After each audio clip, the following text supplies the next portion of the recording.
പൊന്നുമോൻ വെള്ളം പോലും കുടിച്ചോന്ന് അറിയത്തില്ല. അവന്റെ തോളൊക്കെ ഒടിഞ്ഞു പോയെന്ന് തോന്നുന്നു. പോലീസുകാർ അവനെ വലിച്ചിഴച്ചാ കൊണ്ടുപോയത്. ആരാ പറയുന്നതെന്നറിയാം. എന്റെ പൊന്നുമോൻ വെള്ളം പോലും കുടിച്ചാന്ന് എനിക്ക് അറിയില്ല.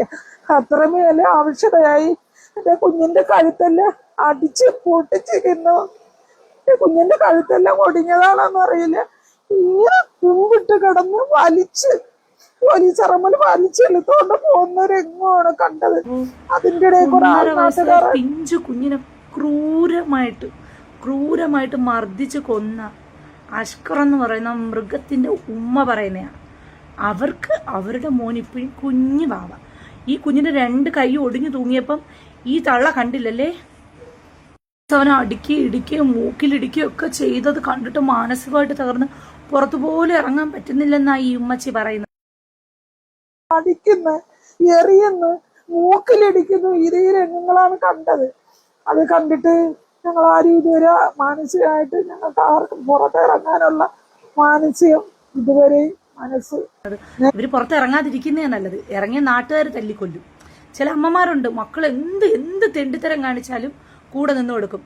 ഉത്തരവാദ കേസിൽ എന്തുവായിരുന്നു അമ്മച്ചിയുടെ ന്യായീകരണം? അയ്യോ, സൂരജ് പാമ്പിനെ എടുത്തിട്ട് കയ്യിൽ വെച്ച് കളിച്ചു, അങ്ങനെ ഇങ്ങനെയൊക്കെ എന്തൊരു പുച്ഛമായിരുന്നു ആ സ്ത്രീക്ക്.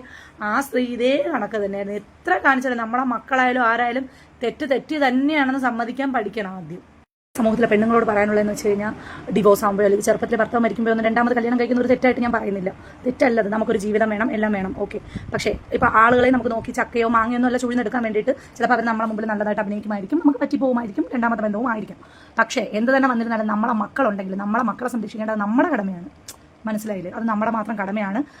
പിന്നെ ലക്കി ആയിട്ടുള്ളവർക്ക് മാത്രം കിട്ടും 2ാമത്തെ ഭർത്താവും നല്ലപോലെ നമ്മളെ മക്കളെ അംഗീകരിക്കുന്നത് ആയിരിക്കാം. എവിടെ ആയിരുന്നാലും എങ്ങനെ ആയിരുന്നാലും എത്ര ദൂരത്തായിരുന്നാലും നമ്മളെ മക്കളെ സംരക്ഷിക്കേണ്ടത് നമ്മൾ മാത്രമാണ്. കാരണം നമ്മൾ പ്രസവിച്ചതാണ്, അവരെ നോക്കേണ്ട കടമ നമുക്ക് തന്നെയാണ്. അത് തന്നെയാണ് എനിക്ക് പറയാനുള്ളത്.